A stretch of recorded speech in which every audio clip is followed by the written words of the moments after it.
Hey, what is up, family? It is your friendly neighborhood Blurred, the Fallen Marvel, and I am back with a somewhat personalized video because I have a lot to talk about, and it's probably uh, roughly 2 years of thoughts that I have to get out. But I'm gonna do my best to not hold you that long. So overall, its video is going to be designed as somewhat of a message to Kevin Feige and Marvel Studios. Now, I don't expect anyone over there to see this video, as I am but a lowly, small YouTube channel.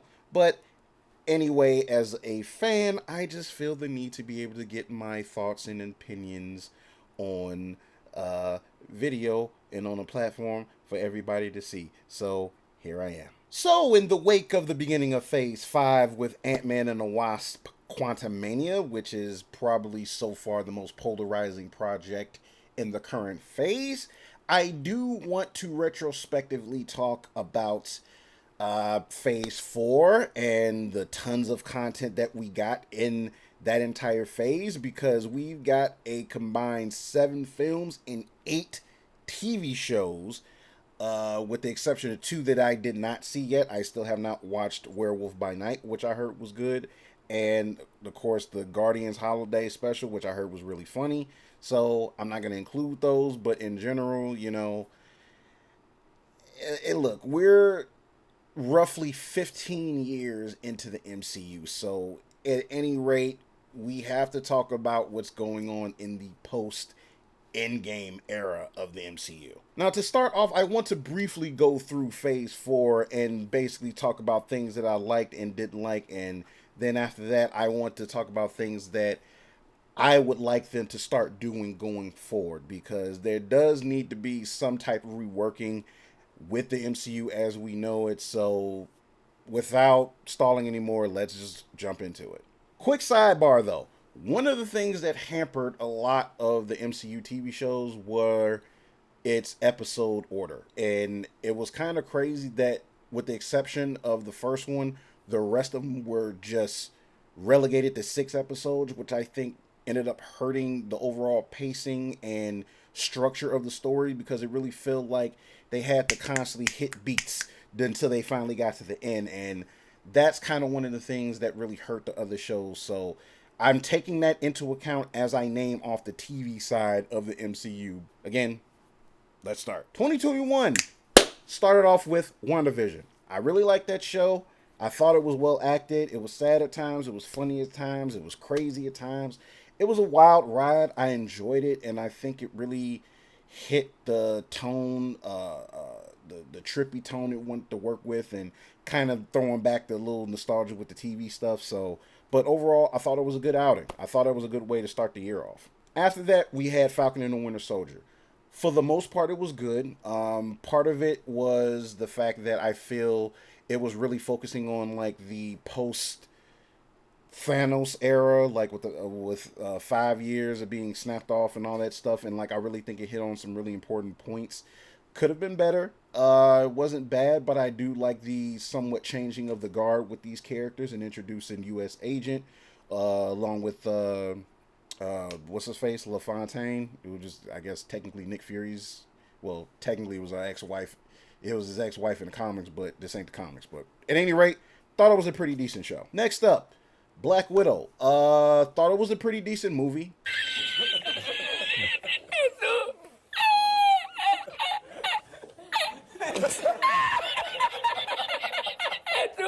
Could have been better.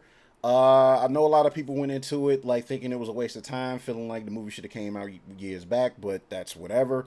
Personally, I thought it was a pretty decent movie. It was a good watch. I could sit and watch it. Action was good and stuff, and yeah, that's pretty much it for Black Widow. Loki was another series that I thought was pretty decent. I liked the way it was orchestrated and opening up the multiverse, so I had no issues there. For the most part, I had a good time. What If? Probably one of my favorites that year. Was definitely sticking close to what was familiar as far as the alternate type of storylines, but I enjoyed it. I enjoy What If in general. Like, What If was pretty much the first comic book I ever bought, and I really think it held true to that. So I really enjoyed what it for what it was. I thought it was good. Then we had Shang-Chi and Legend of the Ten Rings. I thought that was that was my second favorite movie of 2021 as far as the MCU goes. It was a really fun action adventure film with some Hong Kong cinema ad in there, and Simu Liu was awesome in there. I hope I pronounced that right because I'm not really that good with well, I'm better with Japanese names than I am with Chinese and Mandarin names, but you know, whatever the case may be, I thought it was a really cool and fun movie, and can't wait to see more for that one. Then of course we got Eternals, which was probably the most polarizing MCU project that year. Personally, I like the film. How dare you! I like historic, epic type of films. I can see where it probably lost a lot of people because, again, when you're introducing a large number of characters and you're spanning it over basically thousands of years, it basically starts like at the beginning of earthly civilization. So, you know, there's a lot of things that you have to essentially piece together on your own, which personally I'm fairly good at doing, but you know, I can get how it kind of pulled some folks out. But like, it was definitely one of the more better looking films. Very gorgeous looking film, but you know, it was polarizing. Some folks loved it, some folks hated it, whatever the case may be. I thought it was good. That's just me, but whatever. That's that. Hawkeye was a decent show. It could have been better. Didn't start really picking up for me until towards the end. I thought Echo was a really awesome character. I can't wait for her show when it drops. Then, of course, they brought back Vincent D'Onofrio as Wilson Fisk. When I was a boy. Oh, shit. That was a chef's kiss right there. So, like, that really, single-handedly saved the show for me. But, you know, it was decent. You know, I could probably watch it, like, you know, if I've ever been in a mood. But it was okay. Could have been better. Spider-Man No Way Home. There's nothing else that I can add to this movie that hasn't already been said. Loved it. Very much a full circle movie. And there you go. My favorite of 2021 to cap off 2021. But yes, loved it. You know, there you go. We'll see what they do with the character later on. So there's definitely a lot to speculate there. 2022 gave us Moon Knight. Another show that I think I probably liked a little bit more, but could have been better. Mostly it was victim of pacing and how they wanted to structure everything out. But for the most part, well acted. Oscar Isaac did his thing. I like the supporting characters in it. I like what they set up as far as like some of the other mythical gods in the universe. Could have been better, but I still think it was a good show. Doctor Strange Multiverse of Madness. Really enjoyed that movie. I really enjoyed Sam Raimi's style in this movie. It took a little bit of risk as far as what they would show. Like, it was some unexpected moments, some scary moments, some really cool moments. I know, like, some folks feel a certain kind of way about certain characters and stuff or whatever, but hey, look, I'm a comic head. I know what's what. I enjoyed it for what it was. Some aspects probably could have been ironed out, but, you know, COVID messed up a lot of different things. But for the most part, that was a solid one. I really enjoyed that movie. Miss Marvel TV series. I like that show. This was a show that was specifically targeted to young adults, teenagers. Them kids. And for those, you know, underrepresented South Asian, Pakistani kids that live in the U.S. and stuff that they have to, you know, touched on some little things that they had to deal with here and there. I thought it was an adorable show. I've always liked Kamala Khan characters, just being like a very impressionable teen hero trying to come up, you know, kind of a fangirl or whatever. Personally, that's my thing. I enjoyed it, but, you know, it is what it is. I know different folks got different tastes, but I like the show. Thor: Love and Thunder. It's the first MCU movie I hated. I tried watching it, trying to see if there was anything redeeming about it. There was absolutely nothing for me. I tried. The movie just made my head hurt. Don't want to spend any more time on it. Let's move on. She-Hulk Attorney at Law. Probably the most divisive MCU project to date as far as I'm concerned. Even more so than Iron Man 3. That was a very strange 9 weeks. What's wrong with you, bro? What the heck? You tripping, bro? You tripping? I have never seen so many people be bent out of shape that they were not the target demographic. Personally, I thought the show was entertaining. Was it great? No. Was it underwritten? Yeah. Was it still entertaining? Yeah. I got into entertainment out of it. I enjoyed it. She-Hulk is actually one of my favorite comic book characters because of how funny and just so like unfiltered she can be a lot of the time. So it's not a perfect show, but it can be very entertaining. And the thing is, it's like, look, the show was very female centric, and I'm not gonna fault it for being female centric. Okay, like this, there are other perspectives out there, but I'm just gonna leave it at that. I thought I liked the show, but that's just me. Black Panther Wakanda Forever, I already did a review on this movie. I'm not going to really go through all the beats again, but, you know, well acted. I think Coogler did some beautiful work on it. I have some creative problems with it to the point where I don't think I could watch it again because of personal reasons. You know, what can be therapeutic for one person can just be reliving painful memories for others, and I'm in the latter. So that's all I'll say. You know, again, it's kind of divisive. The only thing I'll add to this before I move on is, yes, recast T'Challa was a thing leading up to it, but I think that was misinterpreted in a lot of ways. It wasn't so much that we wanted the character had to be in this movie regardless of whatever. It's like, look, we understood the circumstances. Most of us with common sense knew what kind of task they had to work with. My thing and a lot of other people's thing was, if you're going to orchestrate this story, there are more meticulous ways that you could sideline the character without completely Xing him out. And that's where we stand on it. But this is what they did, and that's what they're going with moving forward. So what else can you do? And now that brings us to Ant-Man 3, or Ant-Man and the Wasp: Quantumania.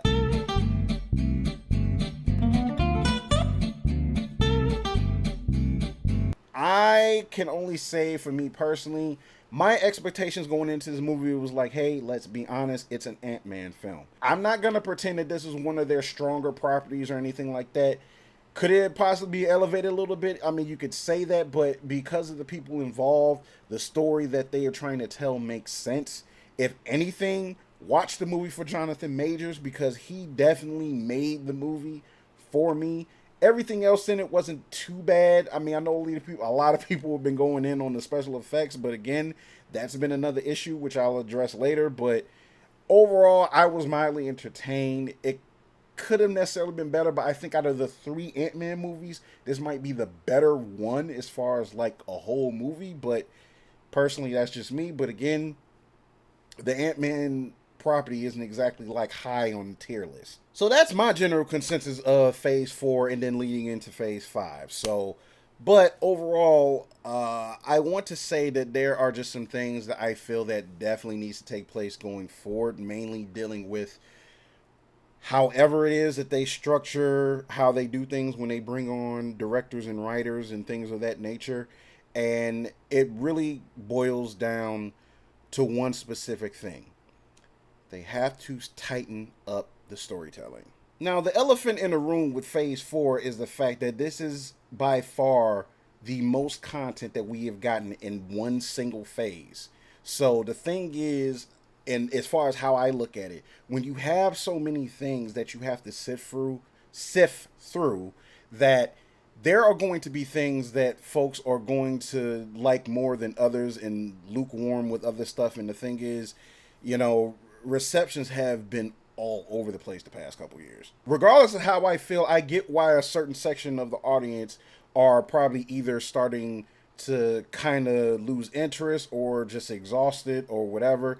I don't know, but whatever the case may be, it's the thing is there really needs to be some just really some fresh takes in the MCU going forward. It's really been evident with the last few projects, because currently I feel that the most successful currently MCU directors that Marvel Studios have right now are Ryan Coogler and Taika Waititi. And both of their movies leading up to Peyton Reed's Ant-Man 3 have been the most divisive. And I think that's something, though, those movies being divisive do stem from the previous phase of people trying to see where this is going and expectations not being met and this, that, and the third. But I will say is that I don't know. I'm specifically speculating on whether or not it has to do with a situation to where, like, you know, Kevin trusted these guys enough to say, like, hey, you know, I trust in your vision. You guys have been doing great. So whatever you guys do, I'll be 100% behind it and all this, that, and the third, you know, and he just let them go. And I'm going to be honest, that's a bit of a mistake. I champion artists being able to come into a project and have their vision comes to life. But at the same time, I understand that Feige has a consistent narrative that he is trying to keep. For the most part, he's been doing fairly well. It's on shaky ground right now because of, for one, we don't know where exactly it's going outside of, like, hey, it's introducing the multiverse. But it's just a lot of things have to be tightened up as far as story and narrative, and I think that Marvel Studios has to start taking a bit more risk. Now, we've seen hints of Marvel being able to kind of widen the range of what they're willing to do because we have M-rated stuff on Disney Plus now, most of them being Marvel properties from the Netflix shows, and it's like, hey, if we're getting that, especially with, of course, I mean, so far we've gotten Charlie Cox back as Daredevil. John Barenthal is coming back as Frank Castle. There's no word on anyone else if they're coming back to reprise their roles, but I mean, we're hoping just to, you know, to at least have some consistency. But again, we've seen hints that they are at least willing to give it a chance. Between that and of course how a bit more brutal Doctor Strange 2 Multiverse of Madness was. It could have been a little bit more, but what we got, it was like, hey, this is a little bit different. The point is we have to see more of that going forward. And I am crossing my fingers by the time that we see Guardians of the Galaxy, which I think this will probably be a really good stamp for James Gunn, ending his tenure at Marvel Studios since he's going off to do DC stuff or whatever, which I'm also looking forward to. Is that I think Blade is supposed to come out later this year, and we saw how worried a lot of folks were with that last year until they got the I can't remember the gentleman's name, but I believe he wrote and directed Lovecraft Country on HBO, and a lot of people more or less like kind of let out a sigh of relief when they heard that he was coming on. So, I mean, all we can do is hope that they'll start, you know, loosening their grip on trying to keep it confined within that safe area for the general audience or whatever, because it's like, again, it's like we need for this to spread out a little bit more. One thing I also have to bring in too, in light of recent comments from the writer on Ant-Man and the Wasp: Quantumania, Jeff Loveness, it's, you know, it's a little concerning when someone that is working in what's essentially a fan-driven medium, even though they're trying to go for the general audience, when you say that you are basically doubling down on not listening to fans, that's a no-no. It really is. In a recent interview, he basically doubled down on making MODOK the character silly. And the thing is that, like, it didn't sit well with a lot of people. And, like, while I didn't necessarily care about MODOK, I understand in source material that he's a brain as far as the antagonists go. Like, he's probably one of the more intelligent villains in there. But I know for me personally, even with that being said, it's like I never taken the character seriously because of his design. I've always thought that he was just a funny looking character, and it was all like I chuckle every time I see him, no matter what medium, whether it was comics, cartoons, movies. I always laughed somewhere. But I understand where fans are coming from, where they said that, like, hey, like, we need a little bit more menace with these characters or whatever. Like, every character doesn't have to necessarily come off as a joke. And, like, not saying that has been like 100% the formula with every villain, but it's like when you're starting to really pull like known comic book villains out. You don't want to minimize their importance by making them the comic relief in the story. And this also kind of stems to my overall issue with them constantly hiring comedy writers to do this stuff, because if I recall correctly, Jeff Loveness wrote for Rick and Morty. And I've never watched an episode of Rick and Morty. I know it has a really big fan base, but I know like there have been longtime watchers that have probably maybe fell out with the series maybe like a season or two ago, because it's one of those things where you let something run on long enough, people like, they're going to want something a little bit different later on. I can't really speak to that because I've never really been a fan, but at the same time, the reason why I bring that up is because he's also a writer on Avengers Kang Dynasty, and that has me worried. Now, I don't know if this is their attempt to try to maybe go for an Avengers, like the original Avengers from 2012, if they're trying to go with that, but with like a new team of Avengers or something like that. I don't know. The Russo brothers have a comedy background too, if you look at some of their earlier stuff too, but they understand how to utilize other tones and emotions for characters, as we've seen with Winter Soldier, Civil War, Avengers Infinity War, and Endgame. That's just one of the things that kind of has me worried. Now, I'm sure they probably have more than one writer on Kang Dynasty besides Jeff Loveness, as far as I know. I haven't really looked into it. But at the same time, it's one of those things where like you have artists that you sign on that are dead set on wanting to go against what the source material is. Like, I understand adaptation. That's not an issue for me. But the problem is where like it almost feels like you want to go against the grain out of spite. And like that's kind of the issue that I have with Taika Waititi, because it feels like he went against the grain for that same purpose too. Ego is a tripped out thing. So again, if someone over at Marvel Studios just so happens to see this little small video, I don't, it is what it is, great. It's just like, listen, I'm speaking to you as a day one MCU fan, okay? I've been a fan of these characters for a long time, particularly the movie characters. I've grown to really get to know these characters. They're very fun characters. Some of them are very relatable. Some, and whatnot. It's like we want to be able to see really great stories with these characters. And the thing is, there's room to do tons of things with them, not just necessarily one thing. That's the beauty about comic book properties. You can separate different stories into different genres, and they can still connect on the back end. And that's something we want to see more of. And it doesn't matter whether or not it's PG-13 rated R or whatever. That is irrelevant to me, because you can do plenty of things under a PG-13 rating. The point remains is Marvel Studios, Mr. Feige, we just really need some really dope stories coming from you guys. Okay? Everything doesn't need to be Avengers Endgame level.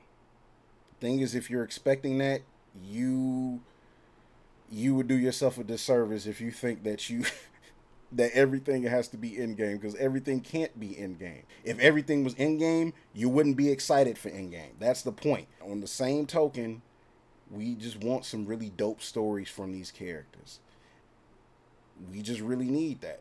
We really do. One of the other things is that I hope going forward is that Feige does space out the production line a little bit to kind of give everybody a breathing room, because that's been a criticism as of late too, with visual effects artists feeling that they are being overworked and underpaid, which I can totally understand, because let's face it, looking at Phase 4, the effects quality varied quite a bit. It's not to say it's the worst thing I've ever seen, because look, I have seen movies with horrid special effects, okay? But given Disney's quality of stuff that they have done, effects-wise, it was noticeable. Just listen for what fans, are kind of wanting out of their favorite characters or characters that they are familiar with, and this, that, and the third, and just do a really healthy adaptation. I really don't think that's asking for a lot, guys. I mean, listen, we are literally in the best era of popular media being adapted, with all the stuff like being turned into movies and TV shows and all this other stuff or whatever. We are literally in the best time for that. So there really is no excuse to be screwing up things, okay? And we've seen them screw up immensely. I'm looking at you, Sony Pictures. Also looking at you, Warner Brothers. There literally is zero excuse at this point to screw up stories this bad when you have the template right in front of you, okay? This ain't the 90s anymore. Hell, it's not even the early 2000s anymore. Because, I mean, it's like, look, we've evolved quite a bit to where we can get some quality storytelling from the most absurd properties, okay? Just put in the effort. That's all fans are asking for. Just put in the effort. Just put in the effort. So, guys, that is all I have as far as my message to Mr. Feige and Marvel Studios as a day one MCU consumer and overall Marvel fan. I'm a fan of DC too. Let's not get it twisted. And I'm just really hoping for the best from everybody. That's all we ever really want. And it's like, look, man, I live and breathe this stuff, man. Like I can't. It's like I have to voice my feelings on it, dude. Like this is, this is part of who I am. I'm like, come on, like, come on, just come on. We come on, Marvel. We come on, DC. We cool. Man, I thought we was like brothers. I'm just saying, literally. I'm just saying. I'm not asking for much. I'm not.